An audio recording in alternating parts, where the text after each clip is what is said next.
Somebody went to college for 4 years, borrowed $52,000 to do it, graduated with a marketing degree, got a job paying $38,000 a year, spent 3 years paying rent, minimum loan payments, and eating grocery store sushi. At 25, they had negative net worth and a LinkedIn profile their parents were proud of. Meanwhile, a 22-year-old who never went to college, bought a duplex with an FHA loan, house hacked it for 2 years, and is now clearing more passive income per month than their college-educated peer clears at their salary job. Same country, same economy, same year. Completely different outcome. And here's the part that's actually interesting. The college kid didn't fail because they were lazy. They failed because they followed instructions. So the question isn't why Gen Z is broke. The question is, why did following the instructions stop working? We're going to explain exactly how the social contract between young people and major institutions broke down, why it's accelerating, and why this shift is getting genuinely weird in ways most people haven't fully processed yet. This isn't a rant. I'm not angry at boomers. I'm not here to tell you the system is rigged so you should give up. I'm here to show you the mechanics of what actually changed, because once you understand the mechanics, you can stop mourning a system that doesn't serve you and start building something that does. Let's go. The central metaphor I want you to hold on to for this entire video is an escalator, not a staircase, because a staircase requires effort and gives you proportional results. An escalator. You step on, you stand still, and it carries you upward. You don't have to do anything particularly clever. You just have to get on at the right time, point yourself in the right direction, and not fall off. The post-war social contract in America, and in most of the Western world, was essentially a promise of an escalator. Go to school, get a degree, get a stable job, get a mortgage, stay loyal to your employer, retire with a pension. You didn't have to optimize anything. You didn't have to think about leverage or tax structure or asset allocation. You just had to step on and stay on. That escalator worked for a long time. It genuinely did. Your grandparents wrote it. And the thing about escalators is that when they're working, nobody really thinks about them. You just take them for granted. But what happens when an escalator breaks? Here's what's interesting. When an escalator breaks, it doesn't become useless. It becomes stairs. And stairs work fine. But the problem is that the people who designed the building, the people who managed the building, the people who told you to use the escalator, they haven't updated the signage. They're still directing everyone to the broken escalator, and a certain percentage of people will stand on that broken escalator for years, waiting for it to start moving again, because that's what they were told to do. That's the situation Gen Z walked into. The escalator broke sometime between the late 90s and 2008, and the generation that grew up after that, the ones who entered adulthood between 2010 and now, they're the first ones who looked at that broken escalator and thought, this isn't a temporary outage, this is permanent. And that shift in belief, that single cognitive update, is responsible for almost every economic behavior that older generations find confusing about young people right now. Let me show you the math, because the math is really where this starts. In 1975, the median home price in the United States was around $38,000. The median household income that year was around $13,500. So a house costs roughly 2.8 times annual income. By 2025, the median home price had climbed to somewhere around $430,000. The median household income had climbed to around $77,000. So now a house costs roughly 5.5 times annual income. And that's the national median. In cities where jobs actually are, you're looking at 8, 10, 12 times income. Now you might say, but interest rates were higher in the 70s, so monthly payments aren't that different. And technically that's somewhat true, but here's the part that objection misses. In the 70s, you only needed one income to buy that house. You didn't need a dual income household with good credit and a 20% down payment and a bidding war. The down payment alone is a compounding problem. 20% of $430,000 is $86,000. Let me put that in context. At a savings rate of $500 a month, which is already above average for someone in their mid-20s, you would need 14 years to save that down payment. And that's assuming housing prices don't rise while you're saving, which they do. At roughly 4 to 6% a year historically, you are not catching up. You are running on a treadmill that speeds up every time you almost reach the wall. So the first thing that happened is the math on the primary wealth building vehicle in America stopped working for people who didn't already have wealth. That's not rhetoric, that's arithmetic. But wait, because the housing thing is actually not even the most important part.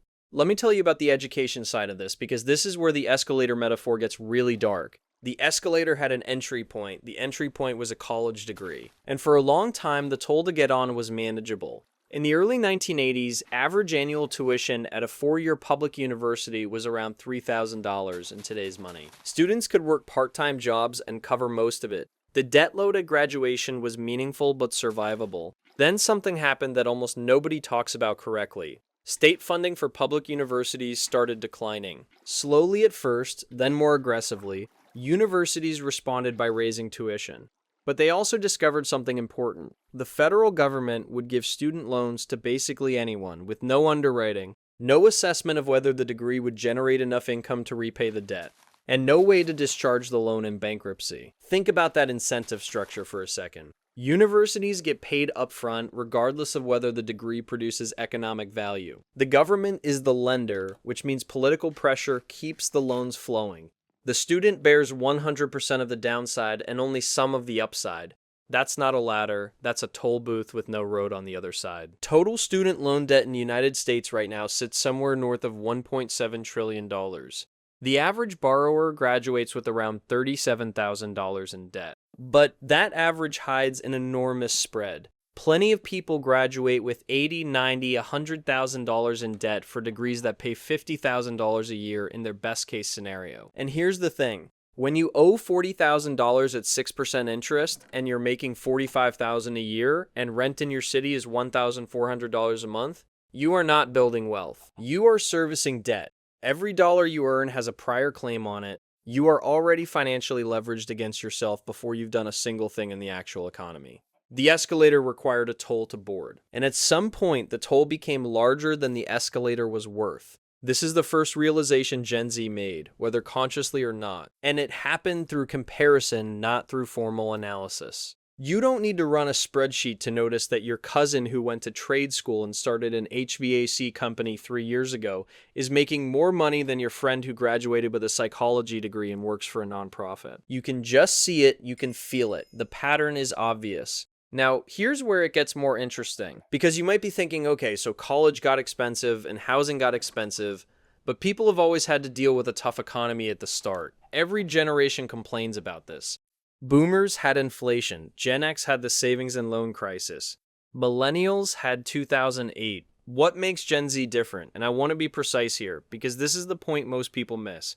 What's different isn't the difficulty. What's different is the visibility. Gen Z is the first generation that grew up with the internet fully operational, social media fully saturated, and financial transparency at a level that has never existed before. They can see in real time how much money is concentrated at the top. They can watch a hedge fund manager explain on a podcast how he structured his exit from a company and walked away with $42 million by understanding carry interest.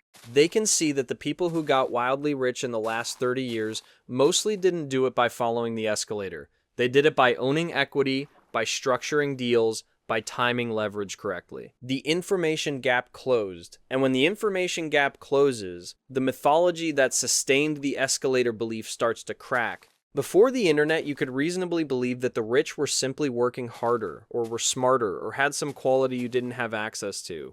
Now you can read exactly how the game was played. You can see the tax structures, you can see the asset classes, you can trace the mechanics, and what Gen Z discovered is not that rich people are evil, it's that rich people are playing a fundamentally different game. Not a harder version of the same game. A different game. The escalator was the game for employees. The actual wealth game is the game for owners, and the escalator was specifically designed to produce employees. This is the thing I want you to sit with, not angrily, just analytically. The educational system, the job market, the standard financial advice pathway, all of it is optimized to produce reliable, skilled, financially dependent workers. That's not a conspiracy. That's just how systems evolve. Employers need employees. Lenders need borrowers. The system produces what it needs. And for most of the 20th century, that was fine, because being an employee was a reasonably dignified path that produced a reasonably comfortable life. The escalator was real and functional. But when the escalator broke, the system kept producing employees. And now you have a generation of people who are educated, somewhat skilled, financially precarious, and beginning to understand that the system optimized them for a function that doesn't pay what it used to.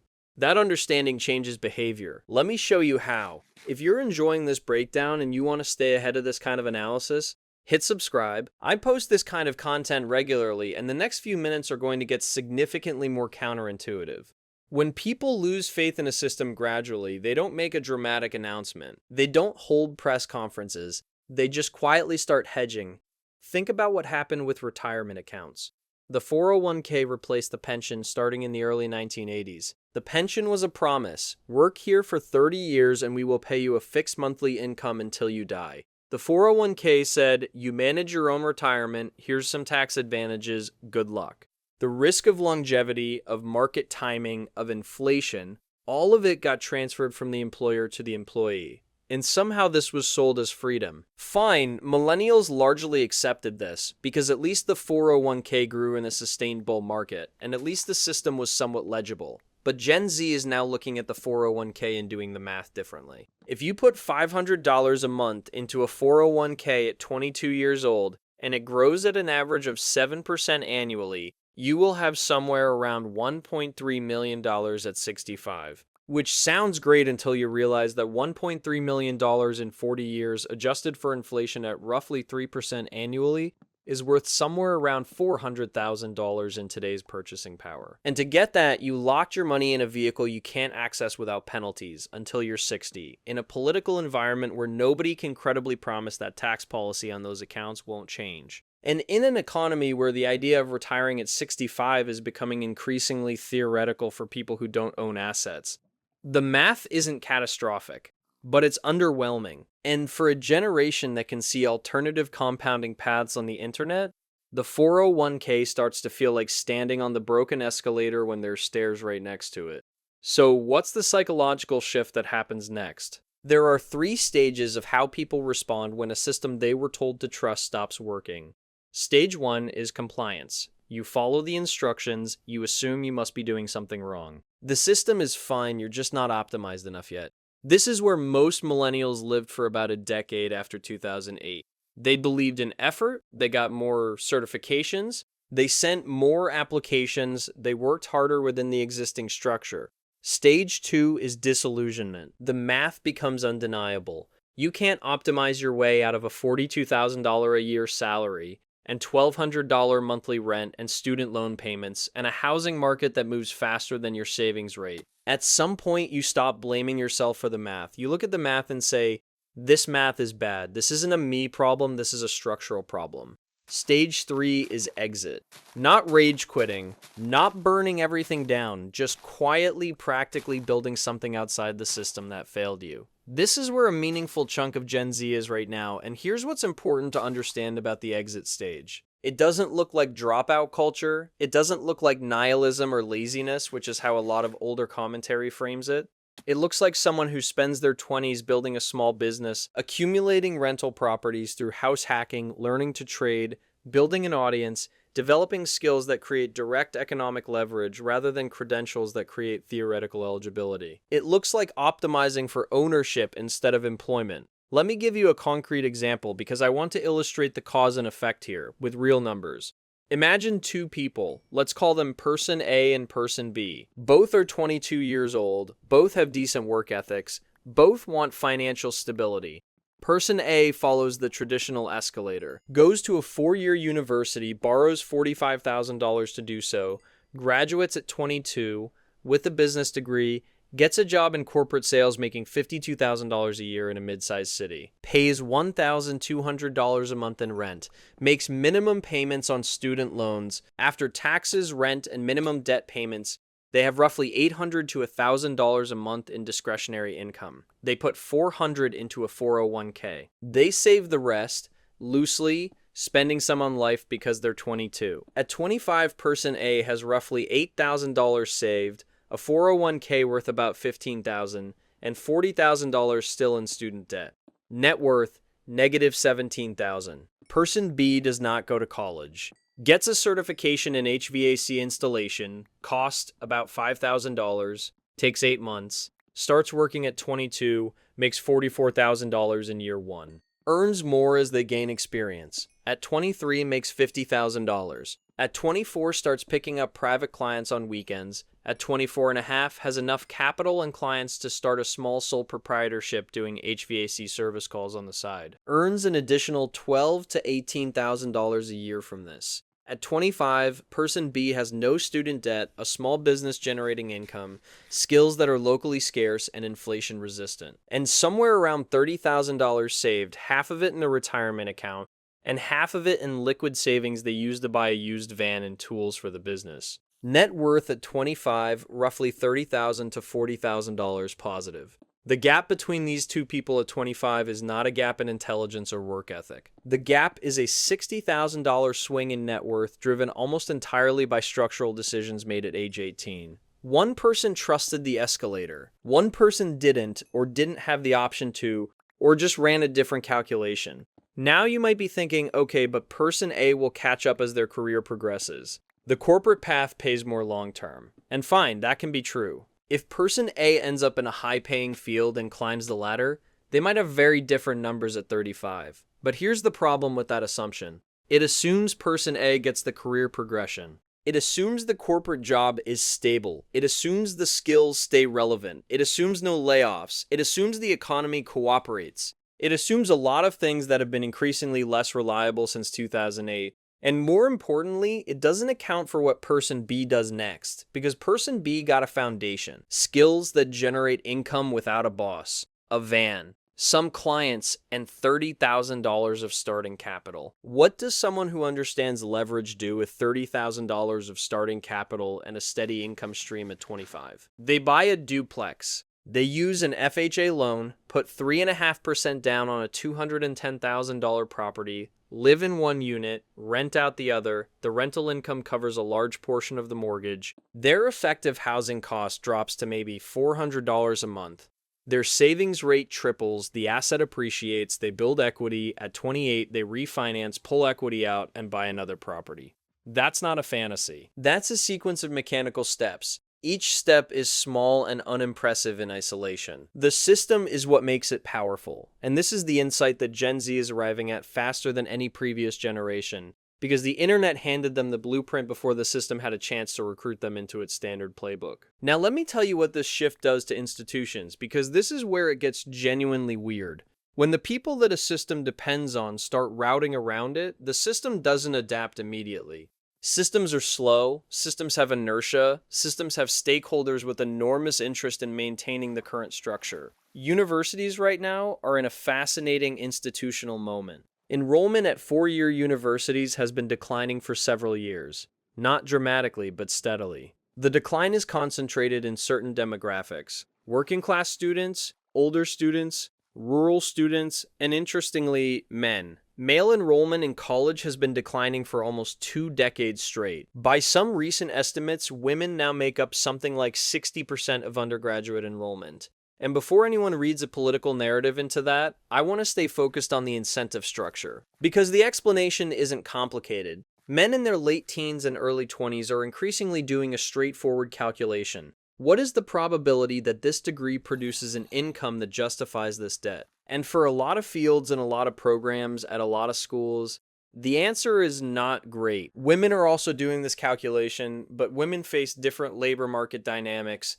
different social pressures, different career structures in the fields they tend to concentrate in. That's a whole separate analysis. The point is that both groups are doing a returns calculation that they weren't doing 20 years ago. And for a meaningful percentage of people, the returns don't clear the bar. When enrollment declines, universities face a revenue problem. Their response, almost universally, has been to raise tuition, which is the institutional equivalent of a business losing customers and responding by raising prices. It sounds insane, but it makes sense if you understand the incentive structure. The federal loan system means demand is price insensitive for a certain portion of the population. Those students will still enroll at higher prices because the loan is abstract and the social pressure to get a degree is concrete. The institution extracts more revenue from fewer, more financially committed students. Short term, this works. Long term, this is a doom loop. Let me now tell you the thing about the situation that most economic commentary completely misses. The collapse of escalator faith isn't just a problem for young people, it's a structural problem for the entire economy. Consumer economies run on workers who earn wages and spend wages on goods and services. They run on homeowners who buy homes, renovate homes, pay property taxes, generate construction employment. They run on retirees who save through conventional instruments and now spend those savings. All of those machines depend on the escalator working. A generation of people who don't buy homes because they can't, who don't save through conventional channels because they don't trust them, who don't spend on credit because they've seen what debt does, who build small autonomous income streams instead of climbing corporate ladders. That generation creates friction in every part of the system. Nobody designed this. This isn't coordinated. It's millions of individuals independently running the same calculation and arriving at similar conclusions. It's what happens when the incentives shift. And here's what I think is genuinely underappreciated about where this leads. Most of the discourse around Gen Z's economic behavior focuses on what they're not doing. Not buying houses, not having kids, not saving conventionally, not staying at jobs, all the negatives. In 2025, the number of Americans filing as self-employed or running single-person businesses hit numbers that haven't been seen since before industrialization. A lot of these are tiny operations. A freelance designer here, a local service business there, a content creator monetizing an audience, a trader running a small account with serious discipline, a person who owns 2 small rental properties and hasn't told anyone about it. None of these individually are significant. Collectively, they represent a population of people who are partially or fully outside the traditional employment structure, which means partially or fully outside the escalator. Now, some of these people are economically precarious and would love a stable corporate job if one materialized on good terms. I'm not romanticizing freelancing as a universal solution. A lot of the gig economy is extraction dressed up as freedom. But some of these people are genuinely building something. And the interesting question is, what does the economy look like in 15 years if that percentage keeps growing? Imagine if a significant portion of the current 20-year-old cohort spends their 20s building small cash-generating systems instead of climbing corporate ladders. They hit 35 with owned assets, diversified income, lower lifestyle inflation, and significantly less emotional dependency on any single employer or institution. That's a different economic actor than any institution currently knows how to capture. They're not good mortgage customers because they don't need 30-year mortgages. They're not reliable employees because they have exit options. They're not good pension customers because they don't work at companies long enough to vest. They're not ideal credit customers because they're wary of debt. They're a new type of node in the economic graph, and every major institution is quietly terrified of them and publicly dismissive of them simultaneously. Which brings me to the 3 things I actually want you to take away from this. Not inspiration, not motivation, just mechanics. First, stop trying to optimize the broken escalator. This sounds obvious, but it's not, because the pressure to try harder within the existing system is immense and constant. Your family, your peers, your LinkedIn feed, all of it is telling you that the answer is more effort in the same direction. More certifications, better resume, more networking. And sometimes that's true if you're close to a threshold that effort can push you past. But if the math of the escalator doesn't work, working harder on the escalator doesn't fix the math. Identify whether the ceiling on your current path is a personal ceiling or a structural ceiling, because they require completely different responses. Second, the unit of wealth building in this era is the small, durable system. Not the big break, not the viral moment, not the one startup that changes everything. Those exist. Most people don't have them. But a small rental property that generates $400 a month in cash flow, a side business that earns $18,000 a year, a skill set that creates consulting opportunities at $150 an hour. These are boring, functional systems. Stack 3 of them, and you're at a level of financial stability that most salaried employees never reach, with significantly more resilience because your income isn't a single point of failure. Third, your relationship with leverage is the actual variable, not your income, not your savings rate, not your investment returns. Your relationship with leverage, people who build wealth early understand how to use leverage correctly. Buying appreciating assets with financing, building businesses with other people's time, creating products that sell while you sleep, structuring things so that your 1 unit of effort produces more than 1 unit of return. People who stay broke either avoid leverage entirely out of fear or use it destructively on depreciating things. The middle path is understanding leverage as a tool with specific appropriate applications. Use it on things that generate income or appreciate in value. Avoid it on things that don't. The escalator is broken. It's been broken for a while. The people who figured that out earliest are already building on the stairs. The question is how long you stand on the broken escalator waiting for it to start moving again. If this kind of analysis is useful to you, subscribe. I put this out consistently and it only gets more specific from here.